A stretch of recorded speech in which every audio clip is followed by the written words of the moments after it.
હું કિશોરભાઈ આહિર, તાલુકા સદસ્ય નવા મુખાણા. કાલ રાતે 12 વાગ્યાને આડેગાળે દીપડો જોવા મળેલ હતો. અમે રૂબરૂ સ્થળ ઉપર જોયું અને પછી અહીંયા બાપુનું જે ફાર્મ છે ફાર્મમાં અંદર વહી ગયો. પછી મેં તાત્કાલિક ફોરેસ્ટ વિભાગમાં અને પોલીસ વિભાગમાં મેં તાત્કાલિક જાણ કરી અને તાત્કાલિક પોલીસ વિભાગ અને ફોરેસ્ટ વિભાગ બંને આવી ગયા હતા અને શોધખોળ હાથ ધરી હતી.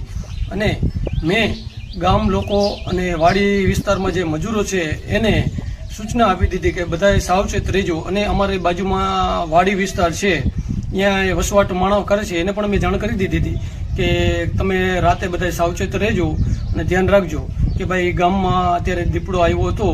અને આજે સવારે ફોરેસ્ટ વિભાગના ડિપાર્ટમેન્ટના માણસો આવ્યા છે, અધિકારીઓની આવ્યા છે અને શોધખોળ હાથ ધરી છે.